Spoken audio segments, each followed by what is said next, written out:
What foods taste better, burnt? Your hungry answers shared live. Coast to coast on the Brew. Joel, what's a food that tastes better burnt? All right, so food, best topic in the world. First of all, there's a couple of good answers for this question. I'm going to go with the very best ones, and that is A, bacon. Bacon a little bit crispy. It can't be like totally burnt where it's all completely black and it just falls apart when you touch it, but just a little bit of crispiness on it. And then toast. Toast is another good one. You can get a toast with just a little bit of crispiness, put some butter on it. Oh, that's the best. Toast is fun until you have to clean all that crap out of the toasters. You know how it all falls down in when you get too much going on. Like that's not, that's as much fun as like cleaning out coffee grounds. that's not a good time. Yeah.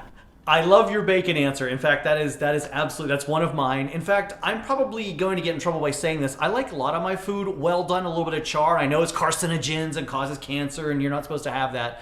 But bacon, I like that way, or anything on a grill, like a hot dog. Like if you're cooking on a grill, nice char to it, or a piece of chicken, not super burnt so bad it's like chewing rubber, not that, but just a nice crispy char on it. I overcook my bacon here all the time. That's how I've had it since I'm a kid. So yeah, absolutely love that. I know, are you scared about carcinogens and all that? Because I know it's not good for you. Scared isn't the word. I limit them. I still love it. I kind of share this opinion with you a little bit because I like my steak even medium well. But it's like I just limit it. I just have like one a month, I guess that's probably the best way to go about it. Moderation. Yeah, if you're eating it every day, okay, you're probably asking for trouble. But, have a steak the one day, the next day have a bowl of, grape nuts or whatever, or some Metamucil, and it'll clean you out, the fiber. Yeah. Well, as you imagine, Joel, our fans had lots of great suggestions for this one, so get hungry because here they come. Aaron says marshmallows. Oh, that's good. Scoots in Vegas also agrees and says marshmallows. Ryan says bacon and eggs. Oh, NJ Leekster says cheese. Two things about cheese. A, yeah, that's good. But cheese, when you burn it onto a pot or a skillet, it is a nightmare to clean off and get off. Even one of those like copper skillets, anti-stick things, it's still a pain in the ass to get cheese out of it. Let's compromise and just say fondue works.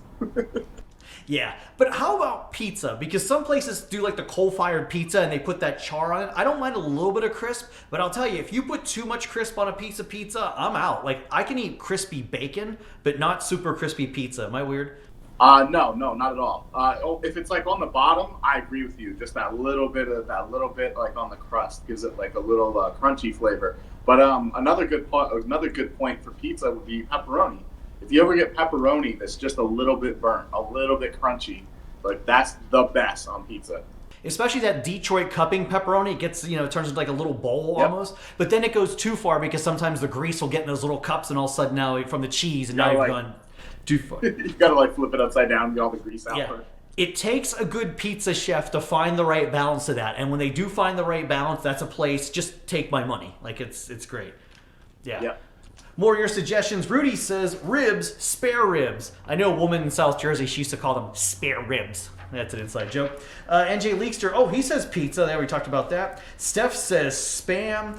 Alton says bacon. Oh, we got that. And Rebecca says hot dogs on the fire. Let's go back to hot dogs for a second because, as I said, they're good. I like to definitely char mine on the grill. I don't think I've ever actually done hot dogs on a fire or marshmallows on a fire, but that's one of those things too where they're kind of fun to do, but there's such that danger point where you have the chance like you can burn it and it's just ruined. Yeah, especially with a marshmallow because that'll catch on fire really quick. But that's actually a good one too. That's a good answer because if you can just barely char the outside of a marshmallow, it feels like you're like biting. It would be like akin to like biting like an apple and feeling like the skin, except it's a crispy, delicious marshmallow instead. Hey, you got to agree with me on this, though. Isn't it cool as hell when you set a marshmallow on fire, it's got that little flame going, you pick it up and you wave it around like a torch and it's burning on its own? I don't know. Like a Lord of the Rings character. Yeah, it's great. It's instant amusement. Yeah. Warlock's got a long answer. It's kind of cool. He says, tossing a curveball, rice, specifically the burnt rice on the bottom of a rice pot.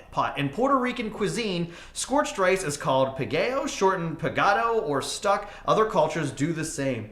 I guess that's a whole like sticky rice kind of thing. I know I've like tried to reheat rice before and it dries out, but if you got it to like where it's a certain like good consistency, maybe. I've never tried that dish though. I don't even know how to say it. I have, but I put hot sauce on it so that like it kind of like accelerates the flavor. Imagine that. You put hot sauce on it. Yeah, there's... Yeah. All is right in the world. The Poly NYC says peppers and onions for sure. And finally, Treats Tweets, he says pretzels, pizza, and hot dogs. Pretzels for me, I like a good soft pretzel, but that's when I think you make it too dry and too burnt, it just dries out your mouth. It's like eating sand. I'm not a big fan of those little hard pretzels they put in bars because A, they do it to make you drink more. But a soft pretzel is good. Yeah. And pizza and hot dogs, well, we already covered that. But Yeah, I like that most of the answers are meat related, but it's funny because every now and then we get like cheese or a pretzel. But really, not with you on the pretzel. The pretzel is one you don't want to dry it out and get it too. You're already going to have salt on it. So it's not a good one to have burn. yeah, no, those big soft pretzels, those are fun. And then there's go to those German beer gardens, they give you the giant pretzels, like the size of a tire. They're great. Yeah, they're like $30, but you got a group of people. It's kind of fun. Pre-COVID days, you all could take a piece off of it. Now, we got to be safer, but yeah. Fun with pretzels. So, all right, lots of great answers there. I hope you're all hungry now. And speaking of fun, there's lots more fun. You click on the subscribe button down below for all the fun here on the Jersey Joe 50 YouTube channel. Look at it. The subscribe button's in red there, just waiting for you to click on it if you haven't already. And our food shows always do great. We always thank you for all your great answers on here. And now I'm kind of hungry for some hot dogs. Gotta be honest. Joe's gonna end up cooking a whole bunch of the shit we just named all week. I don't have time today. I might deliver it though. Hey, that works. Yeah, I can't set it up. I can't have open fires here in the apartment. I don't want to burn the place down. That's a no-win. But you got a fireplace there, so you could do it if you had to. I could, yeah. I got a fireplace right over here. So, all right. Well, hey, look forward to more of your. We look forward to more of your great food tips. On next episode, Jersey Joe, I on you saying thanks for watching, and we'll see you next time. I hope. More laughs now as Jersey Joe shares funny people in diners as captured on Google Maps Street View.